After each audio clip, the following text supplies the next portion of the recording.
Assalamualaikum warahmatullahi wabarakatuh. Halo anak-anakku semua, nama Ibu Siti Nur Aisyah, bisa dipanggil Ibu Aisyah.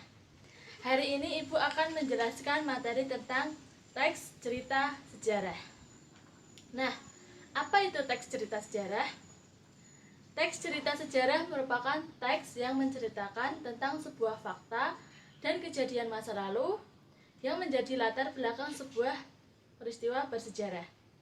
Atau definisi lain dari teks cerita sejarah adalah teks cerita yang berdasarkan bukti-bukti yang kemudian akan menjadi sebuah teks cerita sejarah.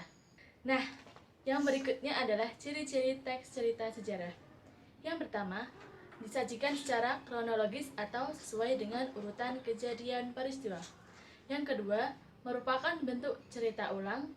Yang ketiga, strukturnya adalah orientasi, urutan peristiwa, dan yang ketiga reorientasi. Nah, yang keempat adalah menggunakan konjungsi temporal, dan yang terakhir adalah isi teks cerita sejarah merupakan sebuah fakta. Kemudian adalah struktur teks cerita sejarah. Yang pertama adalah orientasi. Pada bagian orientasi berisi pengenalan peristiwa. Yang kedua adalah urutan peristiwa atau insiden. Pada bagian ini berisi pokok-pokok peristiwa yang disajikan sesuai dengan kronologis kejadian. Nah, yang ketiga atau bagian terakhir adalah reorientasi. Berisi komentar penulis tentang peristiwa yang terjadi. Pada bagian reorientasi bisa dicantumkan atau tidak, itu disesuaikan dengan penulis. Nah, yang terakhir adalah kaidah kebahasaan teks cerita sejarah. Yang pertama adalah pronomina atau kata ganti. Kata ganti adalah kata yang digunakan untuk menggantikan sebuah benda atau menamai seseorang secara tidak langsung. Kata ganti ada bermacam-macam. Yang pertama, kata ganti orang pertama tunggal, seperti saya, beta, aku. Kata ganti orang pertama jamak adalah kami, kita. Kata ganti orang kedua tunggal adalah kamu, Anda.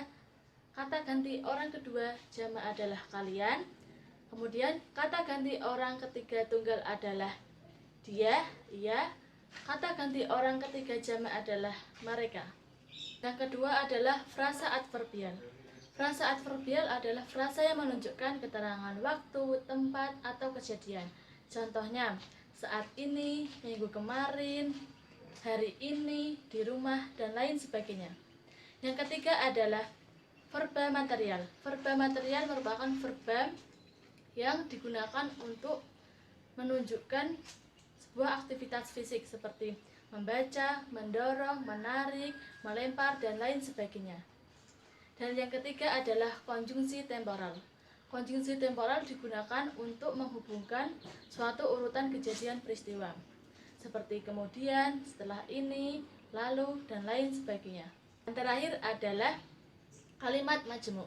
Kalimat majemuk merupakan kalimat yang mengandung dua kalimat sekaligus. Contohnya, pada akhirnya saya pergi ke pasar dengan ibu menggunakan mobil tadi sore. Bagaimana dengan penjelasan yang ibu sampaikan tadi? Untuk kalian yang masih belum jelas atau masih ada pertanyaan, silakan disampaikan di Microsoft Teams. Terima kasih, sampai jumpa. Wassalamualaikum warahmatullahi wabarakatuh.